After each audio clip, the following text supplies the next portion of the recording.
Well, welcome folks to our April learning community. And I have a few um, pieces of information to share to get us started. And um, we'd love to have folks turn their camera on and be on screen if they can. And if we understand folks may be eating lunch, so we respect that. Um, but we will, if it continues to be a smallish group, we'll probably offer a go round for people to introduce themselves.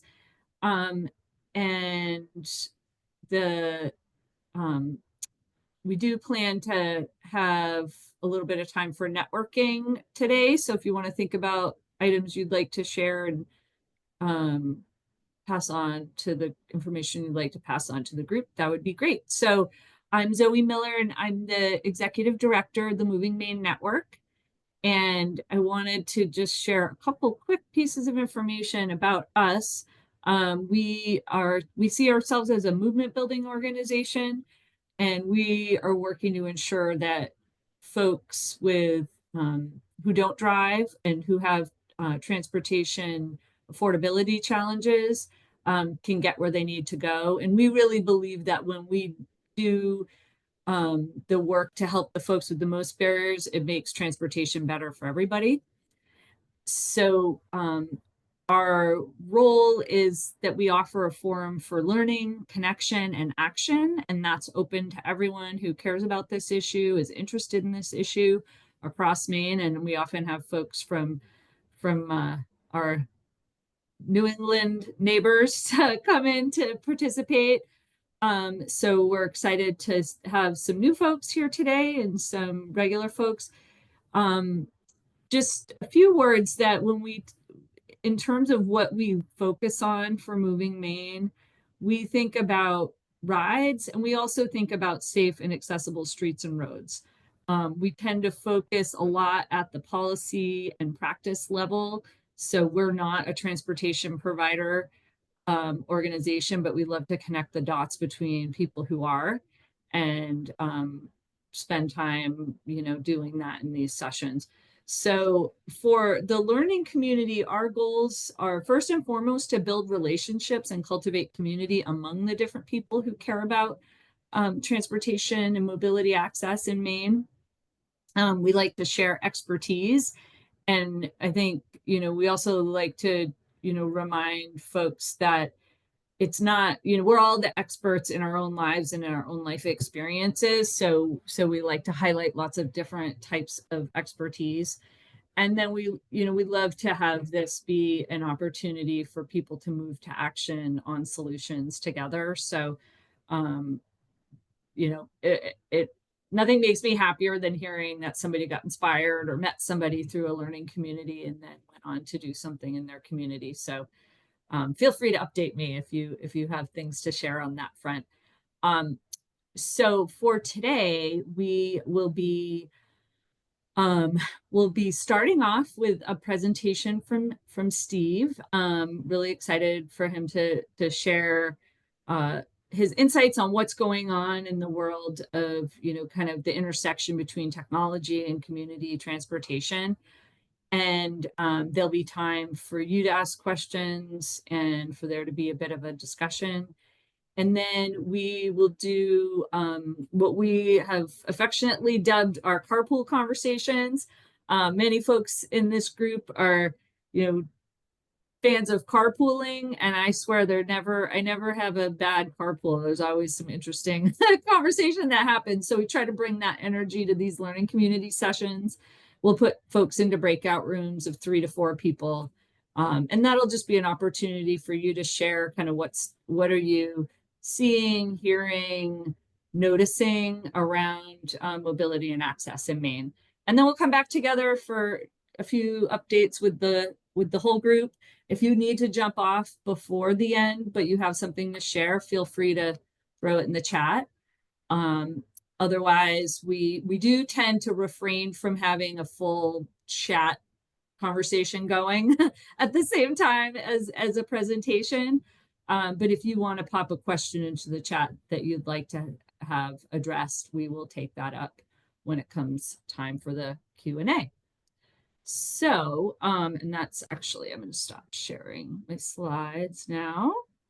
So I am pleased to introduce Steve Richard to who, many folks know. And I actually feel like Steve's one of the people that I've been learning so much about how non-emergency medical transportation works and about, some of the emerging technologies. And so it seemed like a no-brainer to invite him to share with the larger group.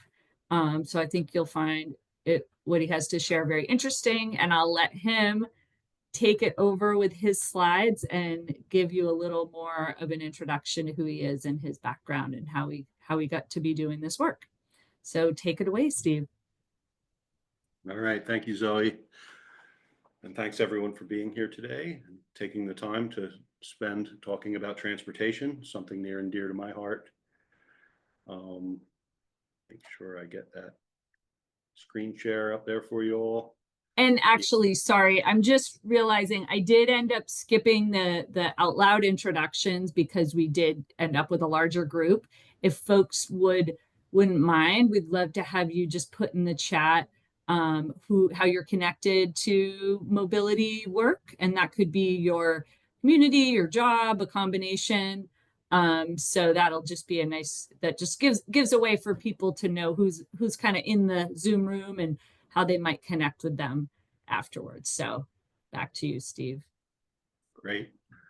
All right, so the presentation today is The Future is Now. It's about the intersection where technology and community transportation meet. And what I really wanted to hopefully leave you all with is some ideas on how current technologies are being applied. And when you have the opportunity to meet with community leaders and people in transportation, you'll have the language on exactly what to ask for your community. There's some amazingly cutting edge things happening in even small towns and communities around New England and around the country. I'm really excited about it. I think we can have these wonderful things in Maine.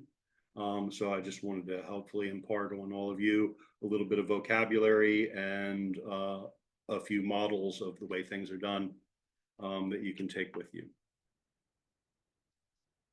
So the agenda is going to be, I've got a brief introduction and a little story to start with. I'm going to talk and give us some context by talking about some macro trending things that are happening right now around us. And then I'm going to start talking about the technology intersection. And I'm going to do it by describing community transportation on different layers. And then I'm going to wrap it all together with a turnkey solution that's being employed in various parts of the country, and then open it up to a discussion. Of course, at any point you have any questions, raise your hand, and someone will get my attention that there's a question to answer. So a little bit about me. I'm Steve Richard. I'm the Director of Transportation Services for Penquis. We are a non-emergency medical transportation provider in 4 counties, in addition to being a community transporter in 2, which are Penobscot and Piscataquis. We're big on partnerships and working with others to expand the reach of our network and to build up capacity to meet people's transportation needs. I'm really super tech oriented in general. I'm a chemical engineer by education, and I've got a degree in international finance as well. My schooling took me to Tokyo and Hong Kong for my graduate studies, where I fell in love with some of the best mass transit systems in the world. I'm definitely a transportation nerd, and adding to all of that, my Myers-Briggs personality type, if you're familiar with what those are, I'm the 4 letters INFJ, which means that basically I'm oriented just at a personality level around trying to change the future. So that's just a little bit about me. And I'm going to start with this little vignette. So Ashley awoke this morning and she noticed a text from her doctor's office that there was an appointment time that had opened up for this afternoon. After a month's long wait, she had an opening, but no ride. Fortunately, Ashley lives in Acton, Mass. She's able to grab her cell phone, connect with the Town of Acton Transportation Services, and arrange a wheelchair accessible ride for later the same day. The host application confirms her pickup and drop off times in another separate text message, and she confirms her trip immediately with the doctor. So, can you do this where you live? I'm going to guess probably for most of us, the answer is no. There might be a few people who are extremely tech savvy and transportation savvy in Greater Portland who are aware of all the resources and can bring all this to bear for themselves. But the ability to have solutions like this available, it's right there in our reach. Our communities can have this, and we just need to make sure that we tell our leaders that we're going to demand this. So I'll spend about 20 minutes in all talking about this constellation of technologies and how they apply to real life situations. And like I said, I'm going to give you a little bit of context about some societal shifts that are going on that are going to really drive all this stuff and make it super important, even for a lot of people who are not transit dependent right now. And like I said, the goal is simple. With this info, I want you to engage with community leaders and demand improvements in your transit systems through the application of technology. Now is a super exciting time. After 50 years of complaining that where is the Jetsons era that we saw when we were growing up about what transportation was going to look like, it stayed the same and it stayed the same, and it was cars and it was cars and it was cars, and nothing really changed for a really long time. And the first glimmer of a shift was the development of transportation networking companies like Uber. So just to get a little glossary of terms, we'll start. A lot of what I'm going to be talking about is microtransit. Buzzword, everybody loves to talk about microtransit right now. And I just want to make sure we're all on the same page when we're talking about it.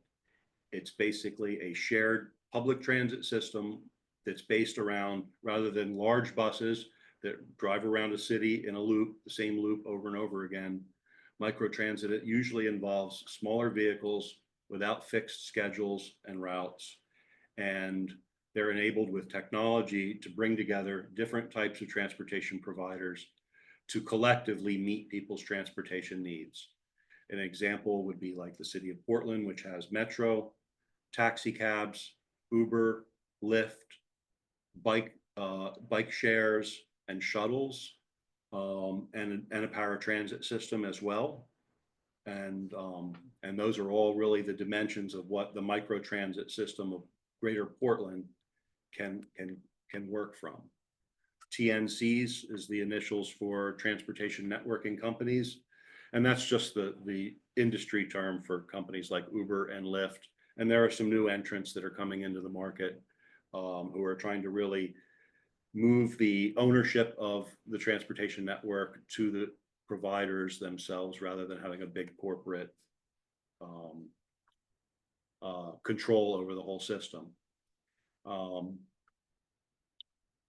One of the reasons that a lot of the transit systems are disparate and not connected is that they haven't ever had a common language to share information about what their services look like with other systems, so that you can really like log on to Google and say, I want to take a trip to name the place, and have all of the transit options that are available to you to piece together a journey across multiple transit systems. That ability wasn't there until a general transit feed specification, or GTFS, is like a coded language that sits behind all of this stuff. And it takes all these layers and it puts them all in the same language, so that information can be shared between providers and users in both a static world, where like a transportation schedule and map might be coded into GTFS, but also real-time information like the number 17 bus is at this intersection right now, and it's right on time. So you can expect where you are, you're going to see this vehicle in 3 minutes. And you'll be able to make your next transfer accordingly. So really GTFS is just a coded language that brings together all of this transportation language, puts it all behind the scenes and makes it all connect. It's the connective tissue. And then finally, AI. We hear an awful lot about AI these days. Really, it's machine learning and it's sophisticated IT that brings together all of these transportation things. And even within each transportation operation, AI has really enabled a new world for community transportation companies like ours to be able to provide services. So the context. Right now, there are some shifts going on. There's an economic shift going on, which is a pretty dramatic one. Automobile household car ownership rates are actually going to go the other direction for the first time in our lives. And the number of households that have access to a vehicle is going to become smaller and smaller for the foreseeable future. That's the result of a couple of things. One is the high cost of maintenance of a vehicle. The services side of auto repairs has gotten much, much higher faster than even the rate of inflation. And insurance has gone up similarly very quickly. And those things put together, in addition to the costs of fuel and the demands of our society, and the fact that wages and earnings are pretty flat over the long haul, really means that the household budget's getting constrained, and the ability to maintain an automobile is becoming difficult. In addition, kind of also driving this on a macro level is climate-related change, which is directly responsible for some of those insurance costs going up.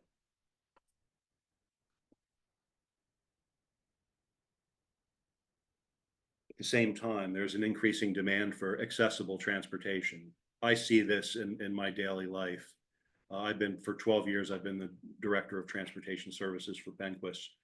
Over that time, we've seen the demand for wheelchair accessible trips go up from 30 a day within our territory to close to 200 a day in the last 12 years. And that's an everyday, day after day. There are roughly 200 people in our service area that need transport that are in a wheelchair. So that is really a big driver for the systems as our society ages, as people in Maine age. More and more are going to be dependent on transit services, the economic side of it, and the public health side of things, both together converge to create an increase in demand. The number of people who are transit dependent will be increasing. And as that number of people increases, for them to have access to participate in society, there's going to need to be transportation resources that become available to them, largely where they're not available now. So, and then finally, auto spending as a percentage of household income is actually predicted to fall over the next 10 years, even though individually automobiles are getting more expensive to own and maintain. Fewer and fewer households are going to have a car, and that's going to actually start to reduce the amount of household expense at that level. And also, if you look at the consumer trends and economic trends, more and more people will be spending more money on consumer electronics, which is what will be the enabling piece to be able to connect to the world and the transportation that they'll be accessing in their futures. So just consider for a minute that microtransit could be a shift for the first time in our lives away from individual car journeys to a world of on-demand shared transport. So I talked about layers, and what we have basically is this is a picture of the 3 different layers. I tried to come up with a depiction of it. On the left, you've got the microtransit. You've got the whole transit system, which is based on a whole bunch of different providers and types. You've got taxis, buses. You've got the paratransit system that Greater Portland has. You've got all those different providers and players in the marketplace. And they all have their own schedules, their own fares, their own way of providing the service. In between, you've got technology to be able to connect to those things and analyze exactly what your needs are from that complex system. And the interface that you do all that from is your cell phone. So these are kind of the three different layers of the system. Digging down into the microtransit system layer, microtransit is flexible, multimodal, and a shared transport. So just to kind of bring a little bit of clarity around what microtransit looks like for regular situations that people encounter. We all know about the city bus systems that most cities have. We have in Bangor, we have the Community Connector. Augusta has KV Explorer, and Portland has Portland Metro. So they all provide transit on a loop that basically runs around the city and with buses and picks people up along the way. They get off at one place, they get on at one place, get off at another. A lot of people, most people in fact, don't live right outside of their door is a transit stop. So by solving a first mile problem, getting to the transit, microtransit addresses that disconnect that people have with the existing transit systems. Similarly, on the other end of the trip, sometimes the bus doesn't go to exactly where you need to go. Where you need to go is actually another mile further past the last bus stop. In that case, the last mile is the solution that you're looking for. Again, microtransit can bring together your whole trip need and break it down into small component parts and maybe have different providers working together collaboratively to provide each segment of that trip. And this plays out also in the world of mobility management with modernized paratransit systems that are set up around providing services using these models. So if you can imagine, you could, and people do this all the time. You go to your corner and rent a city bike from a bike rental or a scooter. Some cities have scooter rentals I've seen. You can ride that to the bus stop, park it, transfer to the bus, take the bus to as far as the bus gets you to where you're going, and then depart the bus, step into an Uber, and an Uber takes you to the final destination. Just a mile of the trip turns out to be on an Uber, and that being the most expensive component of the trip. By bringing together these resources, you actually have a much more cost-effective whole journey rather than just picking up the phone or using your phone and having an Uber ride set up from point A to your final destination. So, and with some of the modern technology that's out there, a single payment system can be used to pay for all of these components all at once, and they're all organized, scheduled, and paid for all with the same transaction. So the engine, where the technology makes all of this possible, Uber wasn't possible until there was some really sophisticated logistics engines out there that had the ability to take everybody's locations and put them on a map and look at available resources that were working for Uber and match the resource to the need, deliver the ride to the person who's asking for it. All that takes a lot of technology. It has to happen really quickly, in real time. It requires very robust communications. And that's pretty much why you didn't have Uber in the 1990s. The technology wasn't there to support that type of a business model. So dynamically optimizing routes is something that machine learning and advanced systems are able to do. They're also able to predict what the demand is going to look like by looking at demand patterns over the long haul and taking into consideration some of the bigger macro schedules that are going on. Certain times a year we have tourism, which brings in more people and more demand. Other times a year we don't.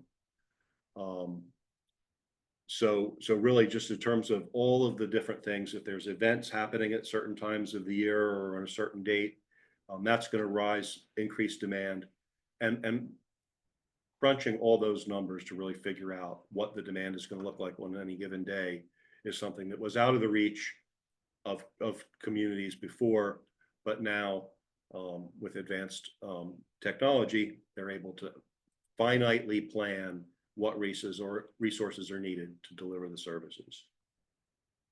Intelligent dispatching is something that we use at Penquis, and a lot of transportation systems now are set up with intelligent dispatching, and it helps us manage traffic and communications in real time. So if we've got a trip which is being delivered by a volunteer driver, and that driver is going to be taking somebody from one town to another to go to a doctor's appointment, and then they're going to proceed to pick somebody else up in that same town that they did the drop off in, and they're going to bring them to another appointment. Those two things have to really be coordinated pretty carefully. And if the driver's running late, we might need to cancel that second trip with that driver and remove that trip and have it scheduled with a different provider who's now closer to where the person is and can pick that trip up. So all of that dynamic shifting around of these transportation transactions is all enabled through the technology. And then predictive maintenance. The systems are available now where if you run a fleet of buses or vehicles, you can tell over time that in this type of vehicle, suspension parts tend to wear out at around 75,000 miles. These vehicles are heavier and they tend to wear through their tires shorter than the expected life of the tires. Rather than have a flat out there on the road, which is going to impact all the transportation that's going to happen that day, through these systems, they know that the tires are going to fail, and they can in advance change the tires, replace the suspension parts, do all of the things that keep the vehicles on the road, and do them in advance because they know that the history of how the vehicles actually function in the real world. Which means more on-time transit, less delays, less cancellations, less problems. So a smoother, more streamlined system, again, enabled by advanced technology. And then finally, the GTFS that I was talking about earlier, that data format is shared and it allows everybody to communicate the same language on the same page and really make the trips happen. All right, the final layer of the system is the interface layer. It's the one that you see. And it's the mobile application. It provides the connection. It makes booking trips easy, and everything can be done in real time. Now, you can get notifications and alerts, so you know that your bus is going to be there in 3 minutes. Be ready.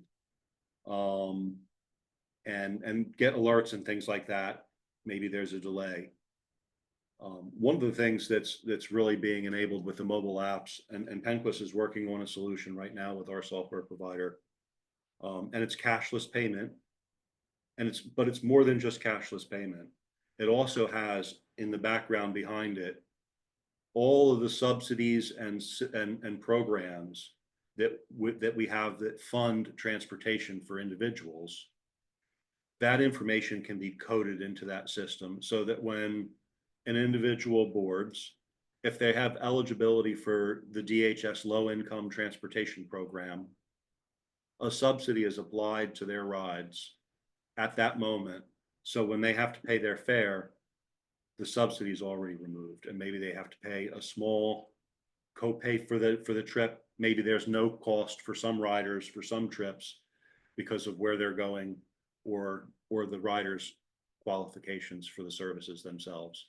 All that with these new cashless payment systems can be done behind the scenes instantly and out in the field. So the person really just needs to have their smartphone when they board and they're able to pay, book the ride, pay, and have all the subsidies taken into place. Right now, a person would have to call a special number of a provider of DHS transportation, explain that they have the eligibility for it. They would have to verify their eligibility. That takes another minute. Get back to them and say, this is the trip we can give you, etc. So all of this and the ability to manage your transportation, book it yourself, not have to pick up that phone and wait in a queue or wait to talk to somebody else. You can book it 24/7 and meet your own transportation needs. So all these together form an ecosystem of transportation. You have the technology, you have the service delivery system itself, you've got the smart logic that's in the middle of it all, connecting it all together. And then you've got you, the rider, and your own individual needs as far as what transportation needs to be for you. Some people need to carry oxygen. Some people are in a wheelchair. Some people have a walker. Others just bored.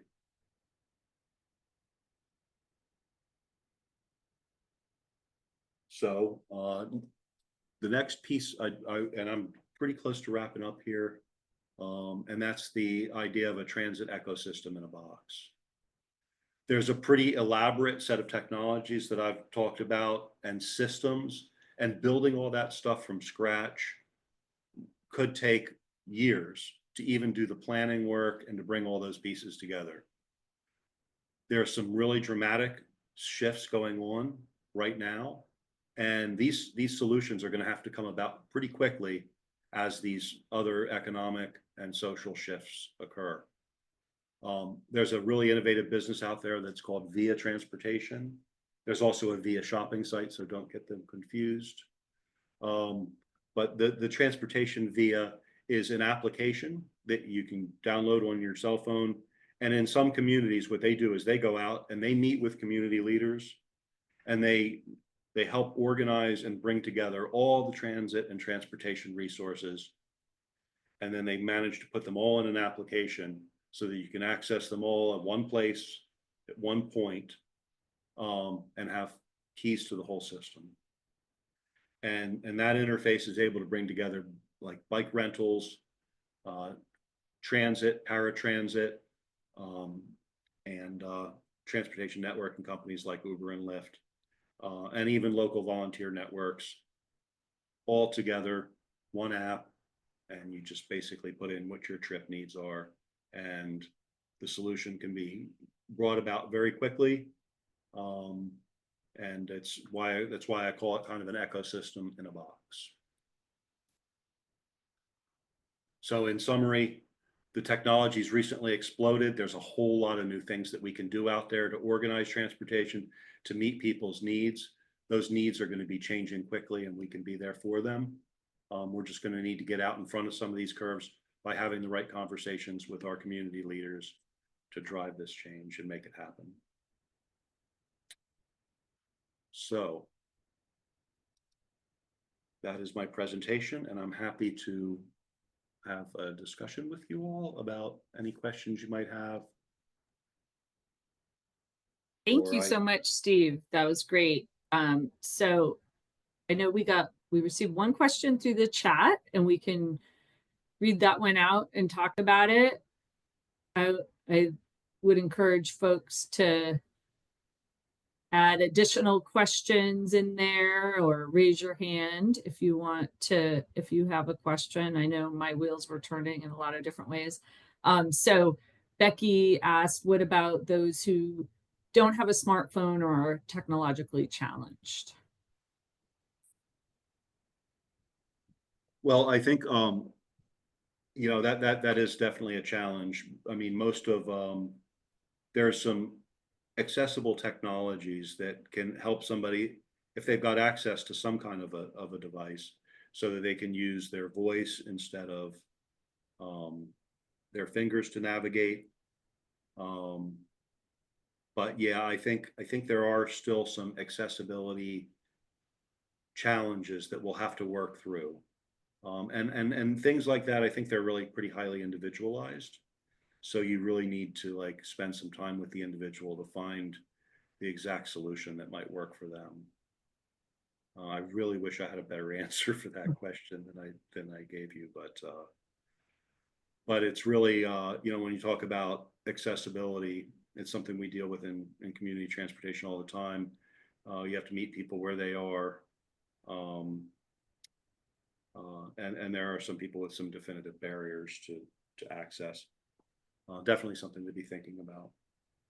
I would just add on to that, and I see your hand is up, Sebastian. We'll go to you in a second, but um, I think that so I think of my own experience with my dad being you know, had stopped driving, and that the ability as a caregiver to help him put in an order for groceries, in our case through Hannaford to go, then get a friend of the family to go pick up and deliver the groceries. It was like the presence of that technology still was really helpful for our family. And so it was like he didn't have a smartphone. My dad didn't have a smartphone. So he wasn't, you know, he could theoretically could have been left out, but I feel like that's part of what we see with the technology. And that I think in most cases, these services do have an option to call, and that's certainly something that we any conversation I'm part of with a transportation provider is saying, don't forget to keep the option to call, because we know there are still a segment of people who that's going to be how they order the ride. So I think that's something that, like Penquis has somebody who's answering the phone, what, at least 9 to 5, or probably beyond that. So adding that into the mix is a big part of what agencies are doing, it seems like. Um, so yeah, Sebastian. Hi there. Thank you, Steve, so much for giving that presentation. I thought it was really informative, and I'm really excited to see how all the AI and modern technology is going to go work together to provide more comprehensive transportation solutions in Maine and beyond. First, I want to say that I'm a huge fan of microtransit. I'm originally from the Boston area, and we have microtransit in my town, and it's been an absolute game changer for someone like me who doesn't know how to drive. Um, One thing I wanted to ask about. So right now, in my town, microtransit is on a certain schedule. So it's not on a fixed schedule, but it has certain operating hours. And I think that's mostly because, you know, you can't really be hiring that many drivers at, I don't know, 1 o'clock in the morning.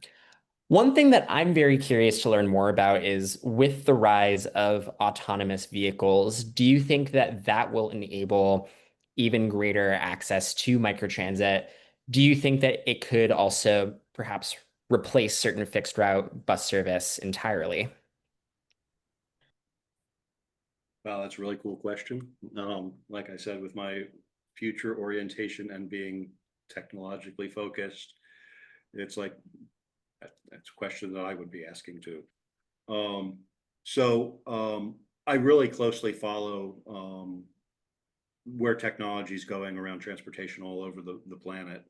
And really the only place where there is any appreciable amount of autonomous vehicle activity is in China.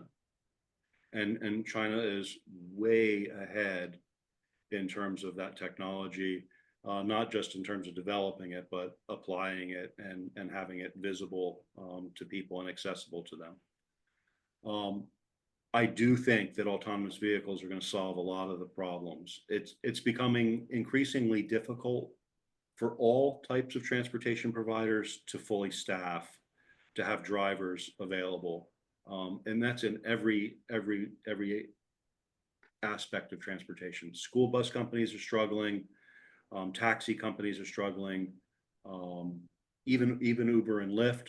There's frequently a scarcity of drivers at the times that people need them, and autonomous vehicles are definitely going to provide a solution for that. I think that's definitely the way that things are going to be going. As far as the lack of service hours, mostly right now, those are funding constraints. And um, as less people have cars, as a society, we're going to need to figure out how they're going to move so that they can participate in our society, and even to be able to go to work or to stay well.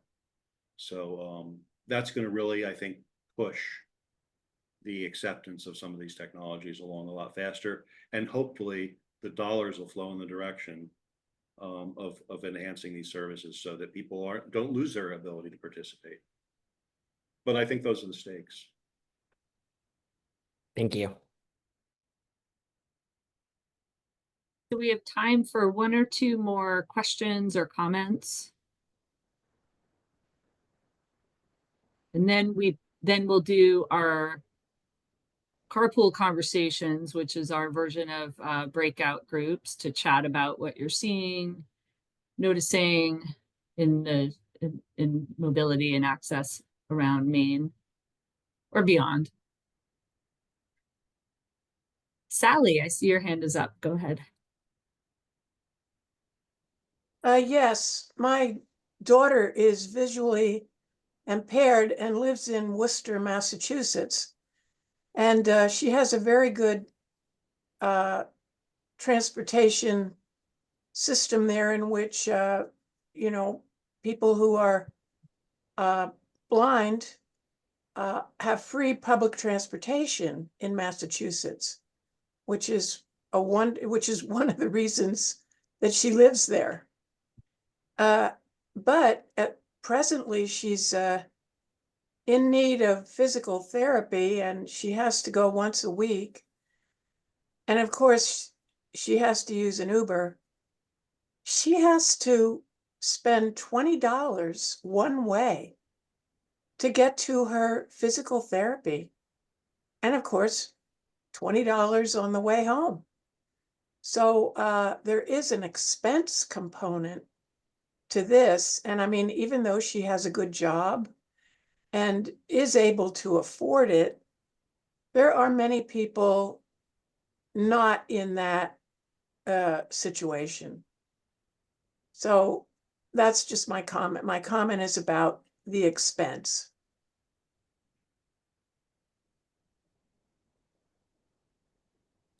So thank you for sharing that, Sally. That's a really a great illustration of the need for mobility managed services. And I think, you know, a lot of folks who need to access especially medical care, it's why non-emergency medical transportation is so important. Low income people who really can't afford $20 one-way Uber fares, many are eligible for non-emergency transportation through the state Medicaid systems. In Maine, that's called Maine Care. Mass has its own system. And they provide transportation to medical appointments, which are covered by Medicaid, but not to anything else. And that's where some of the disconnect is. It's kind of why we're big fans on coordinating. And we've done a lot of work on trying to coordinate transportation resources so that we can increase the number, the whole can be bigger than the sum of the parts by allowing each component to work together in a much more collaborative fashion. We can actually have the same vehicles, we can just use them differently so that they're more accessible to the people who need them, and not siloed off just to be driving for this program or for this company. Just a couple of thoughts on that. Yeah, thank you, Steve, for that. And I think, you know, I think for folks who are interested in this topic, Denmark is an amazing example of what's possible when you put all the different types of rides together. They've been able to bring down the per ride cost. And part of what we see is because everything is so chopped up. And I mean, I think this is like, I'm sort of restating in a less articulate way, but what Steve was saying, that, you know, as long as as we're in these silos, it does make each provider have a lower volume, and then they need to charge more. So I think we're hopeful, and you know what one of the bills that Moving Maine is working on is about getting a statewide mobility management program, getting more coordination so we can move towards that cost sharing that starts to bring down the cost per ride, and to have more supports available, have more subsidies available. We know that. We often hear that for folks who don't qualify for Maine Care. Not that, Maine Care transportation may not be perfect, but folks who have it are grateful, and there are many folks who then don't have something. So we are going to transition into a little bit of carpool conversations. I believe Steve's sticking around, so somebody gets to be in his carpool for this next section.